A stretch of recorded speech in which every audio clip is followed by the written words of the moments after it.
आज हम करेंगे सेट 3 का 4th क्वेश्चन। तो देखिए क्या दिया हुआ है। उसने परिश्रम नहीं किया इसलिए वह परीक्षा में असफल रहा। रचना की दृष्टि से यह वाक्य का कौन सा भेद है? तो आंसर क्या हो जाएगा? संयुक्त वाक्य। मजदूरों ने काम करके पैसा लिए और घर गए। रचना की दृष्टि से यह वाक्य कौन सा भेद है? तो आंसर क्या होगा? मिश्र वाक्य। पांचवा देखिए, छात्र शिक्षक के यहाँ जाकर हिंदी पढ़ता है। संयुक्त वाक्य में परिवर्तित करें ना। आंसर क्या होगा? छात्र शिक्षक के यहाँ जाता है और हिंदी पढ़ता है। देखिए, घर जाओ और गृह कार्य पूरा करो सरल वाक्य में। तो आंसर क्या होगा? घर जाकर गृह कार्य पूरा करो। 6 नंबर देखिए, कर चले हम फिदा कविता में कवि ने क्या संदेश दिया है? आंसर क्या होगा? यह कविता हमें यह संदेश देती है, सैनिक अपना आखिरी संदेश दे रहा है कि वह जवान जो अपनी जान की परवाह ना करते हुए अपने देश की रक्षा के लिए अपनी जान से दी और अपने भारत देश की रक्षा करते करते हुए शहीद हो गए। उनके बाद इस देश की रक्षा करने की जिम्मेदारी अब तुम्हारे कंधों पर है। छूने पाए ना सीता का दामन कोई से क्या तात्पर्य है? तो आंसर होगा, इन पंक्तियों का भाव यह है कि भारत की भूमि सीता माता की तरह पवित्र है। इसके दामन को छूने का दुस्साहस किसी को नहीं होना चाहिए। यह धरती राम और लक्ष्मण जैसे अलौकिक वीरों की धरती है, जिनके रहते सीमा पर से कोई शत्रु रूपी रावण देश में प्रवेश कर देश की असीमता को लूट नहीं सकता। 7वां देखिए, आत्मतरण कविता हमें किस प्रकार की प्रार्थना की सलाह देती है? आंसर, आत्मतरण कविता में कवि रविंद्रनाथ ठाकुर ने करुणामय ईश्वर से प्रार्थना की है कि हे करुणामय, मुझे विपदाओं से बचाओ। संकट के समय में कभी भयभीत ना हूँ।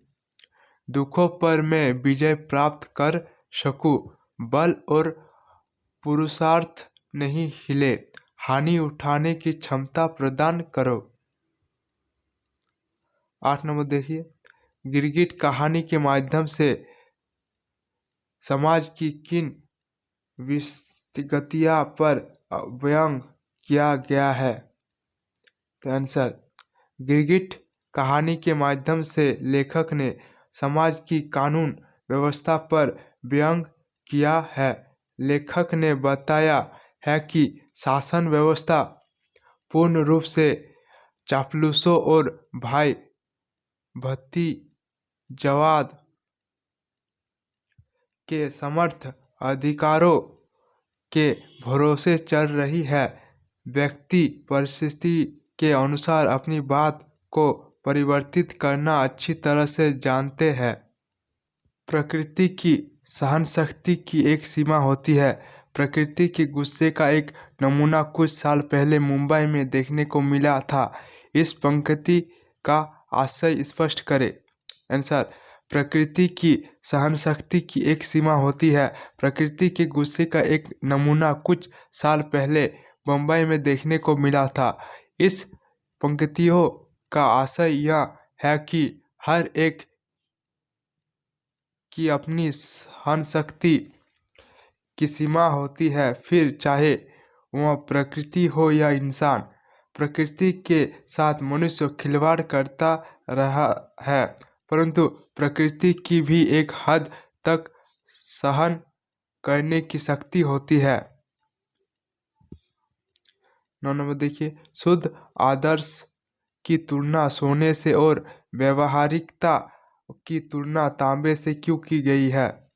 आंसर, शुद्ध सोने में किसी प्रकार की मिलावट नहीं की जा सकती। तांबे से सोना मजबूत हो जाता है परंतु शुद्धता समाप्त हो जाती है। इसी प्रकार व्यवहारिकता में शुद्ध आदर्श समाप्त हो जाते हैं।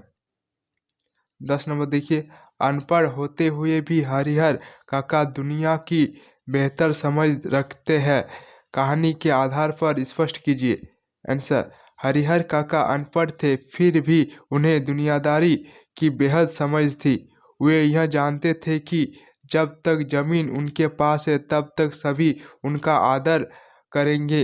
उनके भाई लोग उनसे जबरदस्ती जमीन अपने नाम कराने के लिए डराते थे तो उन्हें गांव में दिखावा करके जमीन हथियाने वालों की याद आती थी।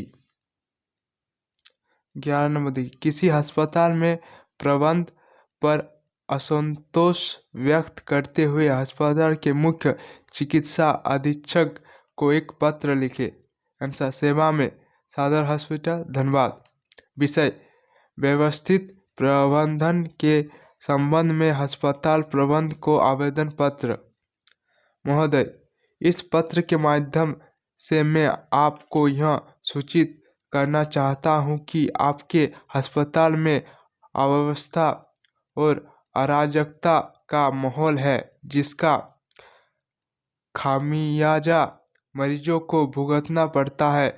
अस्पताल में आपातकालीन सेवाओं की स्थिति जर्जर है। जरूरी स्वास्थ्य सेवाओं के उपकरण मृतप्राय अवस्था में है। अतः आपसे विनम्र निवेदन है कि आप अस्पताल में केली व्यवस्था को व्यवस्थित करें जिससे आम मरीजों को असुविधा ना हो। विविधिया राजेश। पता लिखिएगा। 12 का क नंबर, समाचार पत्रों की भूमिका संकेत बिंदु। समाचार पत्र की आवश्यकता बाहरी दुनिया से सभी पक्षों से जोड़ने का महत्वपूर्ण साधन। इसके दैनिक अध्ययन से व्यक्तित्व का विकास। समाचार पत्र की आवश्यकता, समाचार पत्रों का जन्म भी आवश्यकता का ही परिणाम है। मनुष्य एक जिज्ञासु प्राणी है। मानव की जिज्ञासा को शांत करने के लिए समाचार पत्रों का जन्म हुआ। देश विदेश की घटनाओं का मानव जीवन पर प्रभाव पड़ना स्वाभाविक ही है। इसलिए यह आवश्यक है कि प्रत्येक मनुष्य देश विदेश के समाचारों से परिचित रहे। बाहरी दुनिया से सभी पक्षों से जोड़ने का महत्वपूर्ण साधन। आज हम घर बैठे दुनिया के हर देश हर कोने की जानकारी समाचार पत्र में पढ़ सकते हैं। आजकल कोई समाचार पत्रों का प्रकाशन अंतर्राष्ट्रीय स्तर पर भी होता है जिससे देश विदेश की जानकारी मिलती है। इसके दैनिक अध्ययन से व्यक्तित्व का विकास। पाठ्यक्रम के अतिरिक्त दैनिक समाचार पत्रों एवं विभिन्न पत्र पत्रिकाओं का सुनिश्चित योजना के साथ अध्ययन करना चाहिए। समय प्रबंधन का तात्पर्य यह कदापि नहीं होता कि अभ्यर्थी सारे कार्य छोड़ दे एवं अपनी इच्छाओं का दमन करे। 13 नंबर, विलम्ब से घर लौटने पर माँ और पुत्री के बीच संवाद लिखिए। आंसर, माँ, अरे बेटी, आज घर लौटने में इतने देर क्यों हुआ? बेटी, ओ माँ, आज आते समय मेरी सहेली नेहा से मुलाकात हो गई और वही थोड़ी वार्तालाप करने से देरी हो गई। माँ, कोई बात नहीं, पर फोन करके बता देती, मुझे बहुत चिंता हो रही थी। बेटी, माफ़ करना, मैं भूल गई थी। माँ, ठीक है, कोई बात नहीं, आगे से ऐसा नहीं करना। बेटी, ठीक है माँ। माँ, चलो हाथ मुंह धो के खाना खा लो। बेटी, ठीक है माँ। अगर आप चैनल पर नए हैं तो चैनल को सब्सक्राइब करें और वीडियो को लाइक करें।